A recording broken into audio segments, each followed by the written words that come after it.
A man went to a hotel and walked up to the front desk to check in.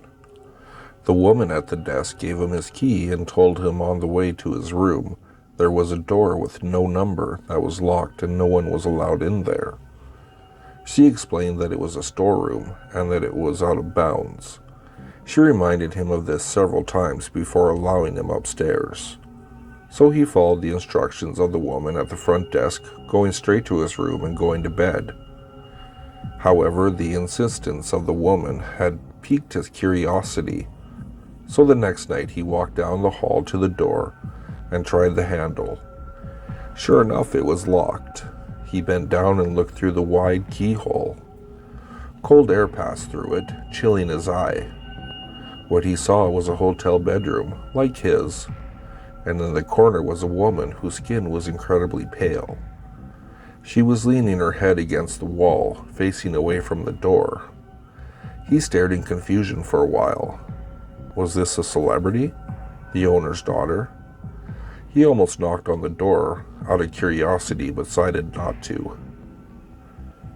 As he was still looking, the woman turned sharply and he jumped back from the door, hoping she would not suspect that he'd been spying on her. He crept away from the door and walked back to his room. The next day he returned to the door and looked through the wide keyhole. This time, all he saw was redness.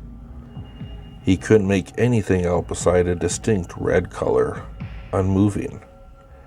Perhaps the inhabitants of the room knew he was spying the night before and had blocked the keyhole with something red.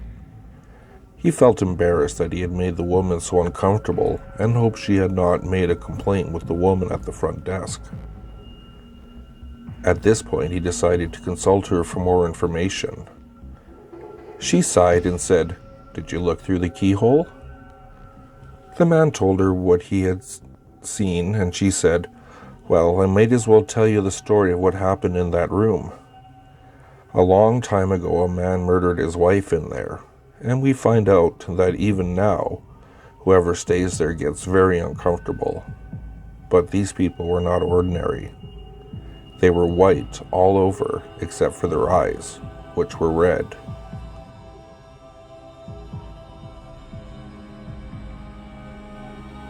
There is a video on YouTube named Mariana Mordgard Glesgorv. If you search this, you will find nothing. The few times you find something, all you will see is a 20-second video of a man staring intently at you, expressionless, then grinning for the last 2 seconds. The background is undefined. This is only part of the actual video.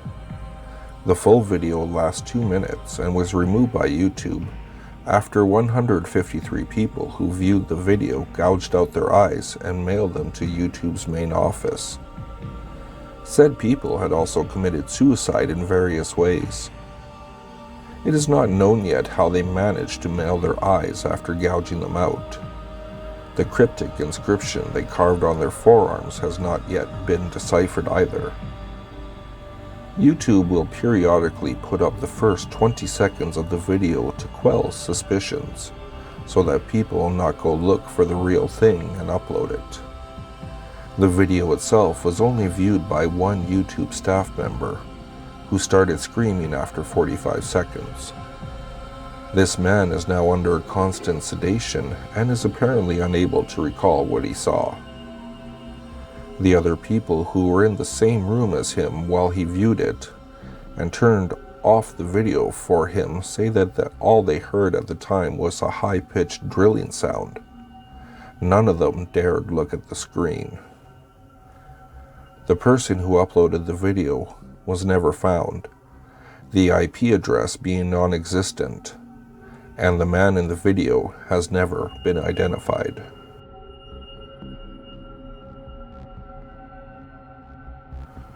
During the summer of 1983, in a quiet town near Minneapolis, Minnesota, the charred body of a woman was found inside the kitchen stove of a small farmhouse. A video camera was also found in the kitchen, standing on a tripod pointing at the oven. No tape was found inside the camera at the time. Although the scene was originally labeled as a homicide by police, An unmarked VHS tape was later discovered at the bottom of the farm's well, which had apparently dried up earlier that year. Despite its worn condition and the fact that it contains no audio, police were still able to view the contents of the tape. It depicted a woman recording herself in front of a video camera, seemingly using the same camera that the police found in the kitchen. After positioning the camera to include both her and her kitchen stove in its view, she turned on the oven, opened the door, crawled inside, and then closed the door from behind her. After 8 minutes into the video, the oven can be seen shaking violently. At this point, thick black smoke emanated from it. For the remaining 45 minutes of the video, until the batteries in the camera died, it remained in its stationary position. To avoid disturbing the local community, the police never released any information about the tape, or even the fact that it was found. Police were also not able to determine who put the tape in the well, or why the height and stature of the woman in the video did not come close to matching the body that they had found in the oven.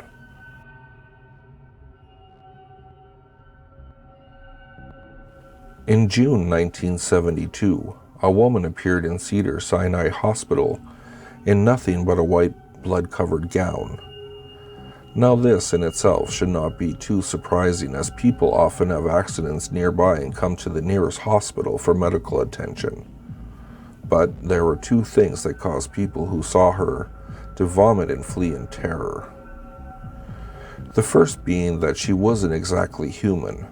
She resembled something close to a mannequin, but had the dexterity and fluidity of a normal human being. Her face was as flawless as a mannequin's, devoid of eyebrows and smeared in makeup. There was a kitten clamped in her jaws so unnaturally tight that no teeth could be seen, and the blood was still squirting out over her gown and onto the floor. She then pulled it out of her mouth, tossed it aside, and collapsed. From the moment she stepped through the entrance to when she was taken to a hospital room and cleaned up before being prepped for sedation, she was completely calm, expressionless, and motionless. The doctors thought it best to restrain her until the authorities could arrive, and she did not protest. They were unable to get any kind of response from her, and most staff members felt too uncomfortable to look directly at her for more than a few seconds. But the second the staff tried to sedate her, she fought back with extreme force.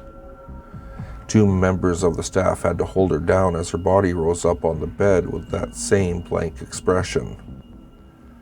She turned her motionless eyes towards the male doctor and did something unusual. She smiled. As she did, the female doctor screamed and let go out of shock.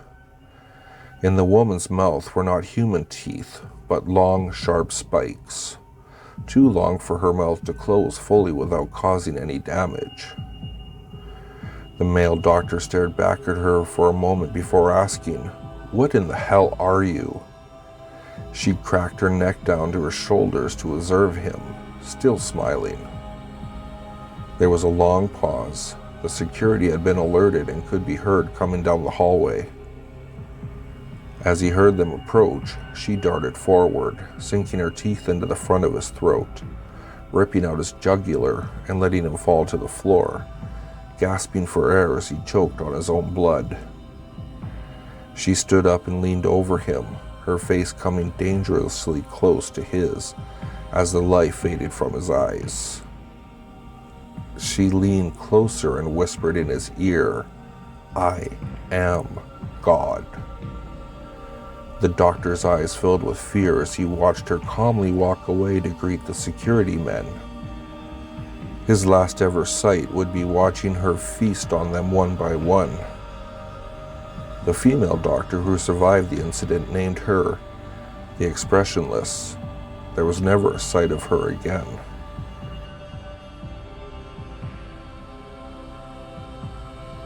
My cousin and his family had lived in their house for about 5 years. His wife left home to drop the baby off at daycare before work and realized that she had left her phone at home. Entering the house, she turned the corner to the hallway and nearly ran into the drop-down attic ladder, which was fully extended. They never used the attic as it was filled with loose insulation and my cousin had left for work hours earlier. She quietly left the house, drove around the corner, and called the police. When the police investigated, they found a short-range transmitter connected to several cameras hidden throughout their home. The light fixture in the shower, the ceiling fan above their bed, even a pinhole in the nursery were sending videos to a nearby location. Their neighbor a few houses away had been given a key by the prior owners and installed surveillance equipment once he knew their schedule. My cousin's wife walked into him as he was updating his equipment, but he forgot something at his house and left to go get it when she walked in. He'd been watching them for years.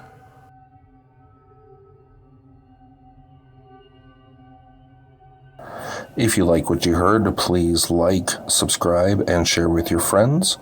If you'd like to, you can follow me at Twitter. The handle is @FuzzyPantaloons, and I'll see you all next time.